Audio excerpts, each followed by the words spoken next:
Friends, it can be really difficult to find a perfect sofa for a small space. I have been looking for one for our condo for many years. I tried several options and was disappointed with all of them. My daughter also moved to a condo and was looking for a sofa, among other things. In this video, I will tell you how, with patience, I was able to find my dream sofa, and I was able to help my daughter find one too.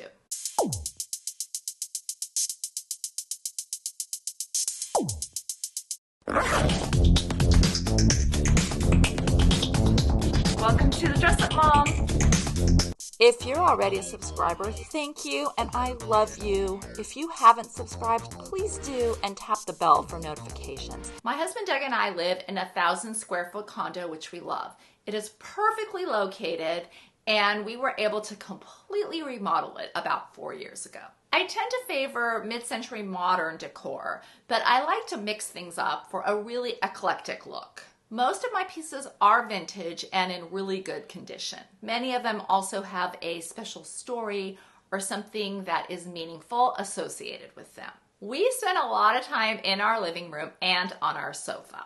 We like it to be leather for a more masculine look, but we also need it to be comfortable for working during the day and when we're relaxing at night. We first bought a leather one from Macy's that was a bit large for the space and made the room look small. It was comfortable and had room for us to stretch out our legs, but the leather wore out really poorly and was starting to chip, even though it wasn't a cheap couch. Next, I searched high and low for a good option online. I measured everything twice to make sure I was looking for the right size. I got leather samples from several companies, and we settled on getting one from Poly & Bark, which got good reviews. We had a problem with the first one we ordered from them because it didn't fit through our door and lower ceiling, something I hadn't taken into account. Then we ordered a smaller one from them. It looked really nice and was the right size.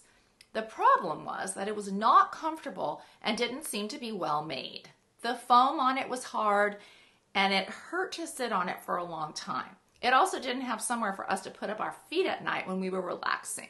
I learned a painful lesson.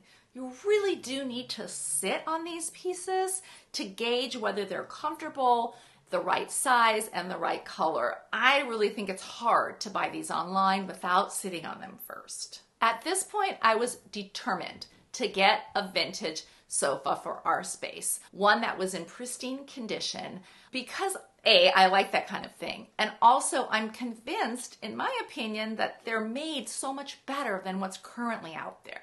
I live in San Diego, and there is a place called Whatever Gallery that specializes in high-end vintage furniture. I've been following them on Instagram for years, and their stuff is amazing.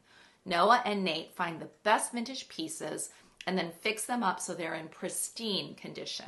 We were also ready to spend a little bit more on this sofa in the hopes that I never have to buy one again. Also, these vintage pieces that are in really good condition really hold their value if you need to sell them. That's something that does not happen with the newer ones. It is hard to get much of anything for them, as I recently learned the hard way. I decided to make an appointment with Noah and Nate at the Whatever Gallery to let them know exactly what I was looking for. They are really wonderful to work with, and I gave them my entire sofa wish list. They also took down all of the measurements, specifications that I had, and they don't stock a lot of things, so they told me they needed to look for this, and that it might take a little bit of a while.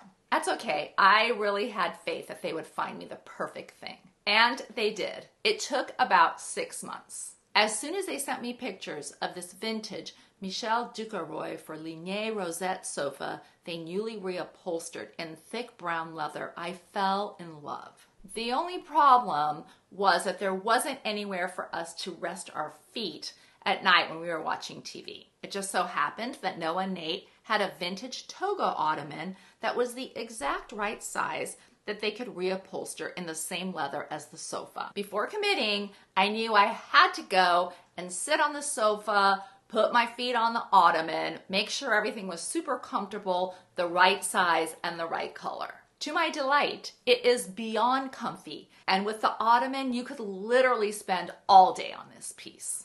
They explained that the sofa has no wood in it at all. It is all carved out of foam. I mean, no wonder it feels so good.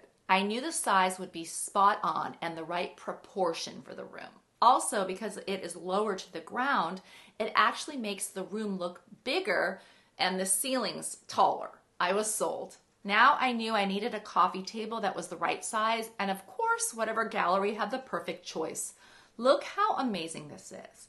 It is like having part of a beautiful tree in our home. I absolutely love all three pieces, the sofa, ottoman, and table. While a little pricier than going to Macy's or somewhere similar, these pieces are so unique and well made and will retain their value and maybe even appreciate over time. I don't plan on letting go of any of them anytime soon though.